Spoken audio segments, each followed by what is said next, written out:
ओम नमः शिवाय। आर्याव्रत भक्ति सागर यूट्यूब चैनल में आप सभी का स्वागत है। आज का दिन सोमवार है। आज हम लोग सुनेंगे सोमवार की व्रत कथा। तो भक्तजनों, आइए हर हर महादेव करते हुए हम लोग सुनते हैं सोमवार की पौराणिक कथा। एक नगर में एक बहुत धनवान साहूकार रहता था। उसके घर में धन की कमी नहीं थी, परंतु वह बहुत दुखी था क्योंकि उसके कोई पुत्र नहीं था। वह इसी चिंता में दिन रात दुखी रहता था। पुत्र की कामना के लिए वह प्रत्येक सोमवार शिव जी का व्रत और पूजन किया करता था तथा सायंकाल में मंदिर जाकर शिव जी के सामने दीपक जलाया करता था। उसके इस भक्ति भाव को देखकर एक समय माता पार्वती ने शिव जी से कहा, महाराज, यह साहूकार आपका अनन्य भक्त है। सदैव आपका व्रत और पूजन बड़ी श्रद्धा से करता है। आपको इसकी मनोकामना पूर्ण करना चाहिए। शिव जी ने कहा, हे पार्वती, यह संसार कर्म क्षेत्र है। किसान खेत में जैसा बीज बोता है वैसा ही फसल काटता है। उसी तरह मनुष्य इस संसार में जैसा कर्म करते हैं वैसा ही फल भोगते हैं। माता पार्वती ने अत्यंत आग्रह से कहा, महाराज, जब यह आपका अनन्य भक्त है और इसको किसी प्रकार का दुख है तो उसे आपको अवश्य दूर करना चाहिए। आप तो सदैव अपने भक्तों पर दयालु होते हैं और उनके दुखों को दूर करते हैं। यदि आप ऐसा नहीं करेंगे तो मनुष्य आपका पूजन तथा व्रत क्यों करेंगे? माता पार्वती का ऐसा आग्रह देख शिव जी कहने लगे, हे पार्वती, इसका कोई पुत्र नहीं है। इसी चिंता में यह अति दुखी रहता है। इसके भाग्य में पुत्र न होने पर भी मैं इसको पुत्र की प्राप्ति का वर देता हूँ, परंतु वह पुत्र केवल 12 वर्ष तक जीवित रहेगा। इसके पश्चात वह मृत्यु को प्राप्त हो जाएगा।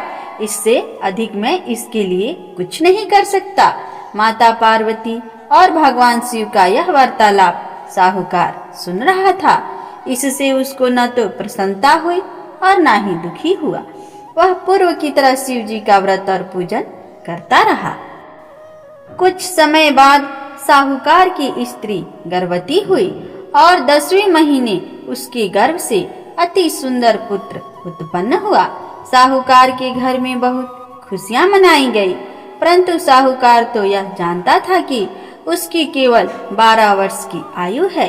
इसीलिए उसने अधिक प्रसन्नता प्रकट नहीं की और न ही किसी को यह भेद ही बताया। जब वह बालक 11 वर्ष का हो गया तो बालक की माता ने उसके पिता से उसका विवाह करने के लिए कहा। साहूकार ने कहा, अभी मैं इसका विवाह नहीं करूंगा। मैं अपने पुत्र को काशी पढ़ने के लिए भेजूंगा। साहूकार ने बालक के मामा को बुलाकर उसको बहुत सा धन देकर कहा, तुम इस बालक को काशी में पढ़ने के लिए ले जाओ और रास्ते में जिस स्थान पर भी जाओ वहां यज्ञ कराते, ब्राह्मणों को भोजन कराते तथा दक्षिणा देते हुए जाना। दोनों मामा भांजे यज्ञ कराते, ब्राह्मणों को भोजन कराते तथा दक्षिणा देते काशी जी की ओर चल पड़े। रास्ते में एक नगर पड़ा। उस नगर के राजा की कन्या का विवाह था, परंतु जो राजकुमार विवाह करने के लिए आया था वह एक आंख से काना था। उसके पिता राजा को इस बात की बड़ी चिंता थी कि वह कहीं राजकुमार को देखकर राजकुमारी का विवाह उससे नहीं करे। जब उसने सेठ के अति सुंदर इस लड़के को देखा तो मन में विचार किया कि क्यों न द्वाराचार के समय इस लड़के से वर की सारी रस्में पूरी कराया जाए। ऐसा मन में विचार कर राजकुमार के पिता ने उस साहूकार के लड़के और उसके मामा से बात की। वे राजी हो गए। फिर उस साहूकार के लड़के को वर के कपड़े पहनाकर तथा घोड़े पर बैठाकर कन्या के द्वार पर ले गए। कार्य प्रसन्नता से पूर्ण हो गया। राजकुमार के पिता ने सोचा कि यदि विवाह कार्य भी इसी लड़के के साथ करा लिया जाए तो क्या बुराई है। ऐसा विचार कर लड़के और उसके मामा से कहा, यदि आप फेरों और कन्यादान के काम को भी करा दे तो आपकी बड़ी कृपा होगी। मैं इसके बदले आपको बहुत सा धन दूंगा। दोनों ने इससे भी सहर्ष स्वीकार कर लिया। विवाह कार्य बहुत अच्छी तरह से संपन्न हो गया।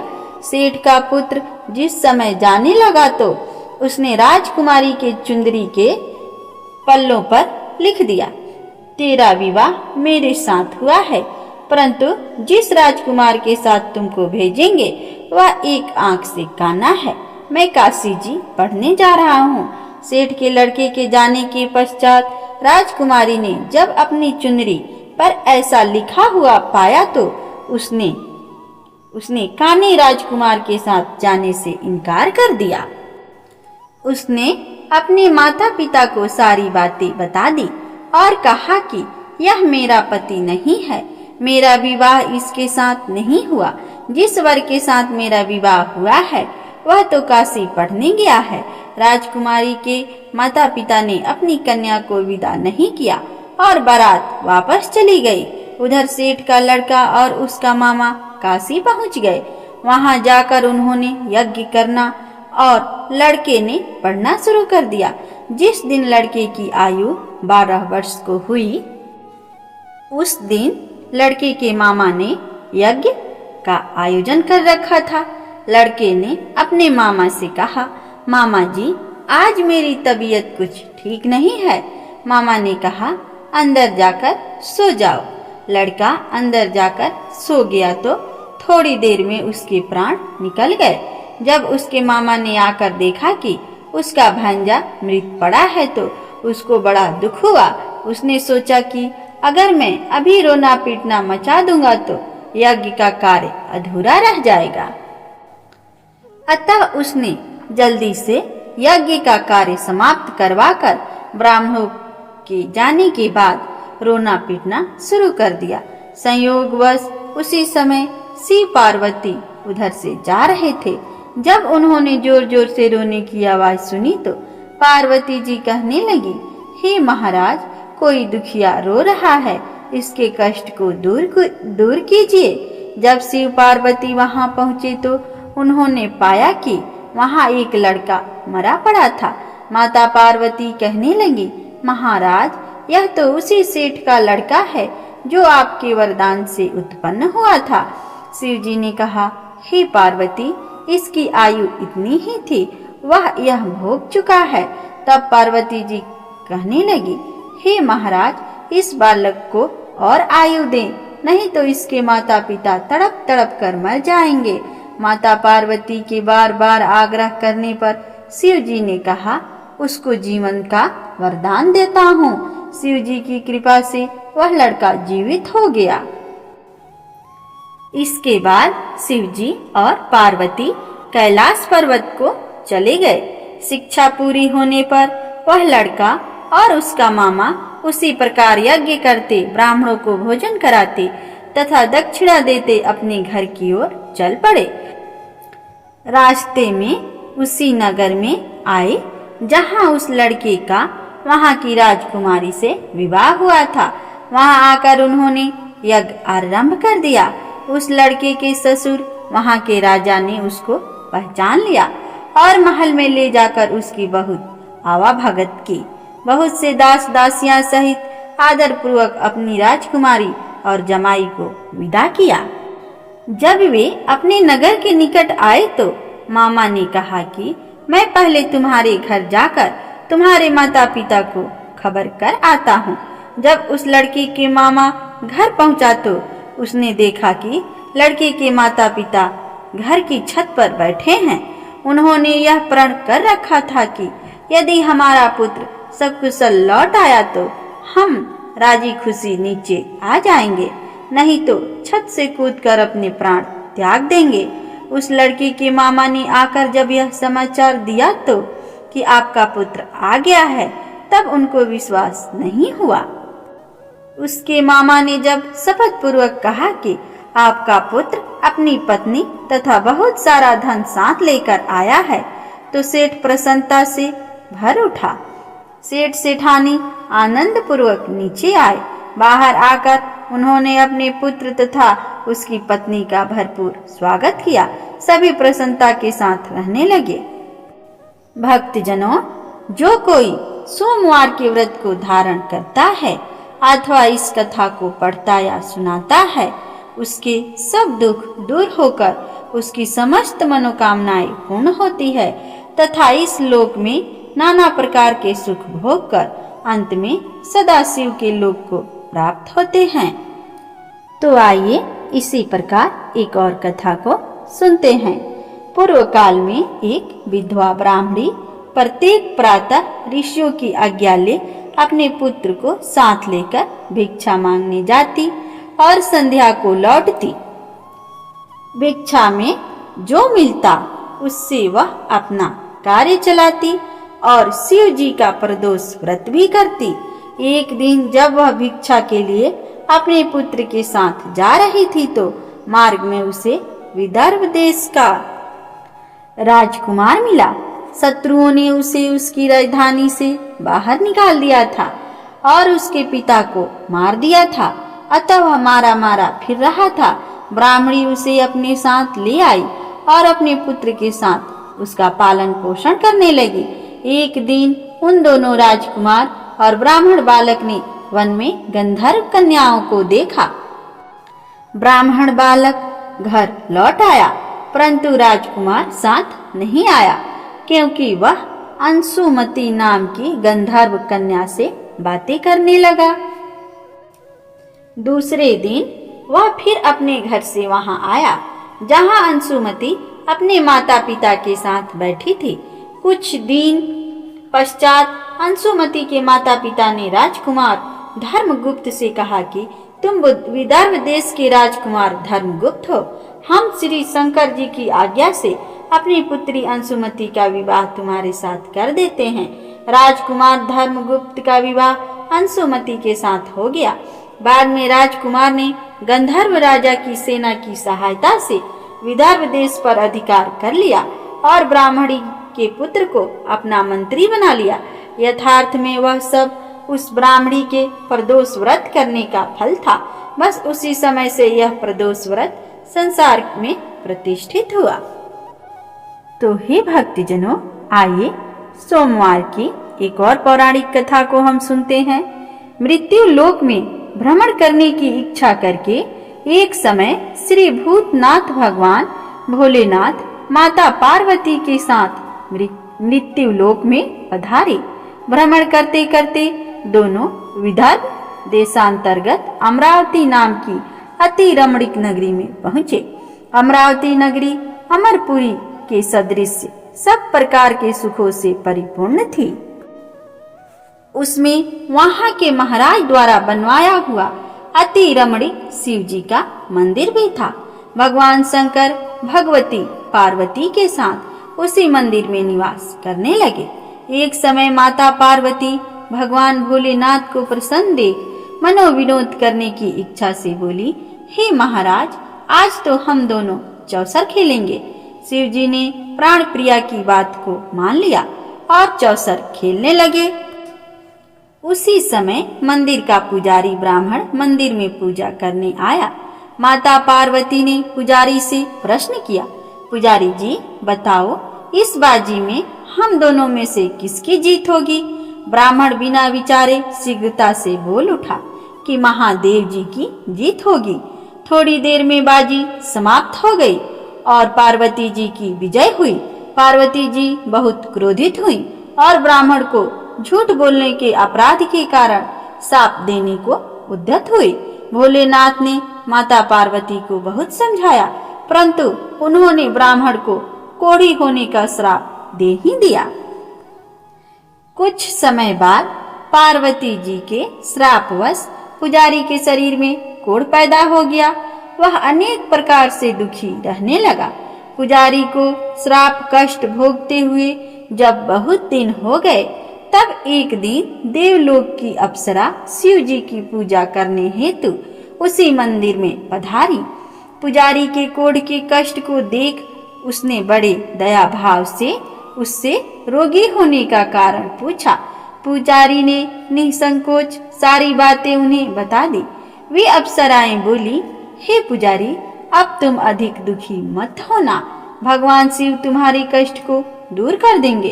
तुम सब व्रतों में श्रेष्ठ षोडश सोमवार का व्रत भक्ति भाव से किया करो। पुजारी ने अप्सरा से विनम्र भाव से षोडश सोमवार व्रत की विधि पूछी। अप्सरा ने बताया, सोमवार को भक्ति के साथ व्रत करके स्वच्छ वस्त्र पहने, संध्या उपासना के बाद आधा सेर गेहूं का आटा लें, उसके 3 अंग बनाएं और घी, गुड़, दीप, नैवेद्य, पुंगी फल, बेलपत्र, जनेऊ, जोड़ा, चंदन, अक्षत, पुष्प आदि के द्वारा प्रदोष काल में भगवान शंकर का विधि से पूजन करें। तत्पश्चात 3 अंगों में से एक शिव जी को अर्पण करें, बाकी 2 को शिव जी का प्रसाद समझकर उपस्थित जनों में बांट दें और आप भी प्रसाद पाएं। इस विधि से 16 सोमवार व्रत करें। 17वें सोमवार को पाव से पवित्र गेहूं के आटे की बाटी बनाएं, उसमें घी और गुड़ मिलाकर चूरमा बनाएं, भगवान भोलेनाथ को भोग लगाकर उपस्थित भक्तजनों में बांटें। इसके बाद कुटुंब सहित प्रसाद को ग्रहण करें। शिव जी की कृपा से उसके सभी मनोरथ पूर्ण हो जाते हैं। ऐसा कहकर अप्सराएं स्वर्ग को चली गईं। ब्राह्मण ने यथाविधि 16 सोमवार का व्रत किया तथा शिव की कृपा से रोग मुक्त होकर आनंद से रहने लगा। कुछ दिन बाद शिव जी और पार्वती फिर उसी मंदिर में पधारे। ब्राह्मण को निरोग देख पार्वती ने ब्राह्मण से रोग मुक्त होने का उपाय पूछा तो ब्राह्मण ने 16 सोमवार व्रत की कथा सुनाई। पार्वती जी अति प्रसन्न हो ब्राह्मण से व्रत की विधि पूछकर स्वयं व्रत करने को तैयार हो गई। व्रत करने के बाद उनकी मनोकामना पूर्ण हुई तथा उनके रूठे पुत्र स्वामी कार्तिकेय स्वयं माता के आज्ञाकारी हुए। कार्तिकेय जी को यह विचार परिवर्तन का रहस्य जानने की इच्छा हुई। वे माता से बोले, हे माता, आपने ऐसा कौन सा उपाय किया जिससे मेरा मन आपकी ओर आकर्षित हुआ? पार्वती जी ने कहा, वही 16 सोमवार व्रत की कथा उनको सुनाई। कार्तिकेय जी ने कहा, इस व्रत को मैं भी करूंगा क्योंकि मेरा प्रिय मित्र ब्राह्मण बहुत दुखी दिल से परदेश गया है, हमें उससे मिलने की बहुत इच्छा है। कार्तिकेय जी ने भी इस व्रत को किया और उनका प्रिय मित्र मिल गया। मित्र ने इस आकस्मिक मिलन का भेद कार्तिकेय जी से पूछा तो वे बोले, हे मित्र, हमने तुम्हारे मिलने की इच्छा करके 16 सोमवार का व्रत किया था। अब तो ब्राह्मण मित्र को अपने विवाह की बड़ी इच्छा हुई। उसने कार्तिकेय जी से व्रत की विधि पूछी और यथाविधि व्रत किया। व्रत के प्रभाव से जब वह किसी कार्यवश विदेश गया तो वहां के राजा की लड़की का स्वयंवर था। राजा ने प्रण किया था कि जिस व्यक्ति के गले में यह सब प्रकार से श्रृंगारित हाथनी माला डालेगी, मैं उसके साथ अपनी प्यारी पुत्री का विवाह कर दूंगा। शिव जी की कृपा से वह ब्राह्मण भी स्वयंवर देखने की इच्छा से राजसभा में एक ओर बैठ गया। नियत समय पर हथनी आई और उसने जयमाला उस ब्राह्मण के गले में डाल दी। राजा ने अपनी प्रतिज्ञा के अनुसार बड़ी धूमधाम से अपनी कन्या का विवाह उस ब्राह्मण के साथ कर दिया। ब्राह्मण को बहुत सा धन और सम्मान देकर संतुष्ट किया। ब्राह्मण सुंदर राज्य कन्या पाकर बहुत सुखी से जीवन व्यतीत करने लगा। एक दिन राजकन्या ने अपने पति से प्रश्न किया, हे प्राणनाथ, आपने ऐसा कौन सा भारी पुण्य किया था जिसके प्रभाव से हथनी ने सब राजकुमारों को छोड़कर आपको वरण किया? ब्राह्मण बोला, हे प्राण प्रिया, मैंने अपने मित्र कार्तिकेय के कथनानुसार 16 सोमवार का व्रत किया था जिसके प्रभाव से मुझे तुम जैसी स्वरूप वाली पत्नी की प्राप्ति हुई। व्रत की महिमा सुन राजकन्या को आश्चर्य हुआ। वह भी पुत्र की कामना करके व्रत करने लगी। शिव जी की दया से उसके गर्भ से एक अति सुंदर, सुशील, धर्मात्मा और विद्वान पुत्र उत्पन्न हुआ। माता पिता दोनों ने उसे देवपुत्र को पाकर अति प्रसन्न हुए और उसका लालन पालन भली प्रकार से करने लगे। जब वह पुत्र समझदार हुआ तो वह एक दिन उसने अपनी माता से प्रश्न किया, हे माँ, तुमने कौन सा व्रत एवं तप किया है जो मेरे जैसे पुत्र तुम्हारे गर्भ से उत्पन्न हुआ? माता ने 16 सोमवार व्रत की विधि पुत्र को बताई। पुत्र ने सब तरह के मनोरथ पूर्ण करने वाली सरल व्रत को सुना तो वह भी राज्याधिकार पाने की इच्छा से हर सोमवार को यथाविधि यह व्रत करने लगा। व्रत शुरू होने के बाद एक देश के वृद्ध राजा के दूतों ने आकर उसको राज्य कन्या के लिए वरण किया। राजा ने अपनी पुत्री का विवाह ऐसे सर्वगुण संपन्न ब्राह्मण युवक के साथ करके बड़ा सुख प्राप्त किया। वृद्ध राजा के दिवंगत हो जाने पर इसी ब्राह्मण युवक को सिंहासन पर बैठाया गया, क्योंकि दिवंगत राजा के कोई पुत्र नहीं था। राज्य का उत्तराधिकारी होकर भी वह ब्राह्मण पुत्र 16 सोमवार का व्रत करता रहा। जब 17वां सोमवार आया तो विप्र पुत्र ने अपनी प्रियतमा से पूजन सामग्री लेकर शिव पूजा के लिए शिवालय में चलने को कहा, परंतु उसकी पत्नी ने उसकी आज्ञा की परवाह न की। दास दासियों द्वारा सब पूजन सामग्री शिवालय भिजवा दी, परंतु वह नहीं गए। जब राजा ने शिव जी का पूजन समाप्त किया तब आकाशवाणी हुई, हे राजा, अपनी इस रानी को राजमहल से निकाल दे, नहीं तो मैं तेरे राज्य का सर्वनाश कर दूंगा। आकाशवाणी सुनकर राजा के आश्चर्य का ठिकाना नहीं रहा। उसने मंत्रणा गृह में आकर अपने सभासदों को बुलाकर पूछा, हे मंत्रियों, मुझे आज शिव जी की आकाशवाणी हुई है कि राजा, तू अपनी इस रानी को निकाल दे, नहीं तो मैं तेरा सर्वनाश कर देंगे। राज्य में मंत्री तथा सभासद आदि सब विस्मय हो और दुख में डूब गए, क्योंकि जिस कन्या के कारण राज्य मिला है राजा उसी को निकालने का जाल रच रहा है। यह कैसे हो सकेगा? राजा ने अपनी पत्नी को राजमहल से निकाल दिया। रानी दुखी हृदय से भाग्य को कोसती हुई नगर के बाहर चली गई। बिना पद त्राण फटे वस्त्र पहने भूख से दुखी धीरे धीरे चलकर वह एक ग्राम में पहुंची। वहां एक बुढ़िया सूत काट कर बेचने जाती थी। रानी की करुण दशा देखकर बोली, चल तू मेरा सूत बिकवा दे, मैं वृद्धा हूँ, भाव नहीं जानती हूँ। यह बात सुन रानी ने बुढ़िया के सिर से सूत की गठरी उतारकर अपने सिर पर रख ली। थोड़ी देर बाद आंधी आई और बुढ़िया का सूत का पोटली सहित उड़ गया। बेचारी बुढ़िया पछताती रह गई और रानी को अपने से दूर रहने को कहा। इसके बाद रानी एक तेली के घर गई। शिव जी के प्रकोप के कारण तेली के सब मटके उसी क्षण चटक गए। तेली ने भी रानी को अपने घर से निकाल दिया। अत्यंत दुख पाती हुई रानी एक नदी के तट पर गई तो नदी का समस्त जल सूख गया। तत्पश्चात रानी एक वन में गई। वहां जाकर सरोवर में सीढ़ी से उतरकर पानी पीने गई। उसके हाथ का स्पर्श होते ही सरोवर का नील कमल के समान जल असंख्य कीड़ामय होकर गंदा हो गया। रानी ने भाग्य पर दोषारोपण करते हुए उस जल को पीकर पेड़ की शीतल छाया में विश्राम करना चाहा, परंतु रानी जिस पेड़ के नीचे जाती उस पेड़ के पत्ते तत्काल गिर जाते। वन सरोवर जल की ऐसी दशा देख गौ चराते ग्वाले ने अपनी गुसाई जी से उस जंगल में स्थित मंदिर में जो पुजारी थे यह बात बताई। गुसाई जी के आदेशानुसार ग्वाले रानी को पकड़कर गुसाई जी के पास लाए। रानी के मुख कोटि और शरीर शोभा देखकर गुसाई जी समझ गए कि यह अवश्य ही कोई विधि की गति की मारी कुलनी स्त्री है।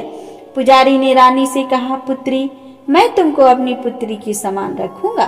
तुम मेरी आश्रम में ही रहो, मैं तुमको किसी प्रकार का कष्ट नहीं दूंगा। गुसाई जी के वचन सुनकर रानी को धीरज हुआ। वह आश्रम में रहने लगी। रानी जो भी भोजन बनाती उसमें कीड़े पड़ जाते, जल भर कर लाती उसमें भी कीड़े पड़ जाते।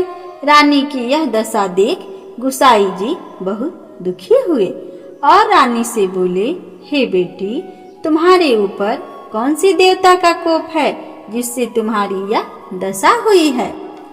पुजारी की बात सुन रानी ने शिव जी महाराज के पूजन का बहिष्कार करने की बात बताई तो पुजारी जी शिव जी महाराज की अनेक प्रकार से स्तुति करते हुए रानी से बोले कि पुत्री, तुम सब मनोरथ पूर्ण करने वाले 16 सोमवार की व्रत को करो, उसके प्रभाव से अपने कष्टों से मुक्त हो सकेगी। गुसाई जी की बात मानकर रानी ने 16 सोमवार व्रत किए और 17 सोमवार को विधि विधान सहित पूजन किया। उस पूजन के प्रभाव से राजा के हृदय में विचार उत्पन्न हुआ कि रानी को गए बहुत समय व्यतीत हो गए, न जाने कहाँ कहाँ भटकती होगी, उसे ढूंढना चाहिए। यह सोचकर रानी की तलाश करने के लिए राजा ने चारों दिशाओं में दूत भेजे। वे दूत रानी को ढूंढते हुए पुजारी के आश्रम में पहुंचे। वहां रानी को पाकर पुजारी से रानी को अपने साथ ले जाने के लिए आग्रह करने लगे, परंतु पुजारी ने ना कर दिया। दूत चुपचाप लौट आए और अपने राजा को रानी का पता बतलाया। रानी का पता पाकर राजा स्वयं पुजारी के आश्रम में गए और पुजारी से प्रार्थना करने लगे, महाराज, जो देवी आपके आश्रम में रहती हैं, वह मेरी पत्नी है। शिव जी के कोप से मैंने इनको त्याग दिया था। अब इन पर से शिव जी का प्रकोप शांत हो गया है, इसीलिए मैं इन्हें लेने आया हूँ। आप इनको मेरे साथ जाने की आज्ञा दीजिए। गुसाई जी ने राजा के वचन को सत्य समझकर रानी को राजा के साथ जाने की आज्ञा दे दी। गुसाई की आज्ञा पाकर रानी प्रसन्न होकर राजा के साथ नगर में आई। नगर वासियों ने नगर के द्वार तथा नगर को तोरण एवं बंधनवारों से विविध विधियों से सजाया। घर घर में मंगल गान होने लगे। पंडितों ने विविध वेद मंत्रों का उच्चारण कर अपनी राजरानी का स्वागत किया। ऐसी अवस्था में रानी ने पुनः अपनी राजधानी में प्रवेश किया। महाराज ने ब्राह्मणों को अनेक तरह से दान आदि देकर संतुष्ट किया। याचकों को धन धान्य दिया। नगरी में स्थान स्थान पर सदा व्रत खुलवाए, जहाँ भूखे लोगों को भोजन मिलता था।